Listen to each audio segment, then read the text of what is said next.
নমস্কার সুপ্রিয় দর্শক বন্ধুরা, আজকের এই ভিডিওটিতে এমন একটি গুরুত্বপূর্ণ জিনিসের কথা বলবো যেটি আপনারা যদি মকর সংক্রান্তিতে দান করতে পারেন তাহলে গৃহস্থের কিন্তু মঙ্গল হবেই এবং আর্থিক সমস্যা থেকে মুক্তি পেতে পারেন, সমস্ত জটিলতা কাটিয়ে উঠতে পারবেন। জ্যোতিষ শাস্ত্র মতে এই বিশেষ কয়েকটি জিনিস যদি মকর সংক্রান্তির দিন দান করতে পারেন তবে গৃহস্থের খুবই মঙ্গল এবং শুভ বলে মনে করা হয়। এ সম্বন্ধে শাস্ত্র কি বলছে? শাস্ত্র বলছে যে পৌষ মাস হলো একটি মল মাস। এই সময় কোনো শুভ কাজ করা হয় না। তবে পৌষ সংক্রান্তি বা মকর সংক্রান্তির পূর্ণ লগ্নে এই চিত্রটি সম্পূর্ণ বদলে যায়, নেমে আসে শুভক্ষণ।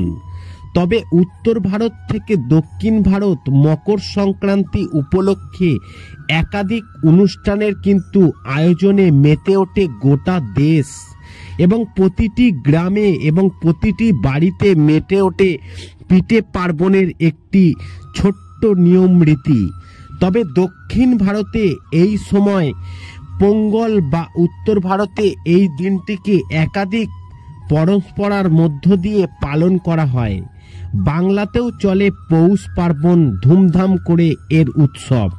তবে পৌষ সংক্রান্তির শুভ লগ্নে সমস্ত অশুভ সময় কেটে যায়, কোনো মাঙ্গলিক কাজকর্মে আর কোনো বাধা থাকে না। কথিত আছে মকর সংক্রান্তির দিন পুণ্য লগ্নে সাই স্নান করলে জীবনে কোনো অমঙ্গল থাকে না। এবারের অর্ধকুম্ভের প্রথম সাই স্নান মকর সংক্রান্তির তিথিতে অর্থাৎ 30শে পৌষ বা 15ই জানুয়ারি পড়েছে।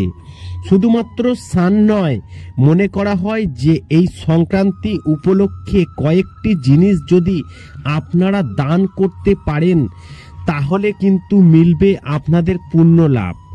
জ্যোতিষবিদদের মতে কিছু জিনিস একাধিক জিনিস দান করলে হয় পূর্ণ লাভ, যেমন সেগুলি আপনাদের ঘরের মধ্যেই থাকতে পারে এবং থাকতে হবেই। যেমন হচ্ছে চাল, ডাল, তিল, কম্বল, ঘি দান করলে কিন্তু গৃহস্থের কল্যাণ হয়।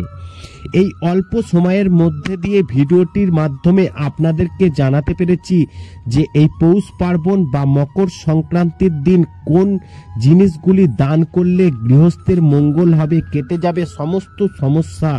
আশা করি এই ভিডিওর মাধ্যমে আপনাদেরকে জানাতে পেরেছি। ভিডিওটি ভালো লাগলে লাইক করবেন, কমেন্ট করবেন, শেয়ার করে অন্যদের জানার একটি সুযোগ করে দেবেন।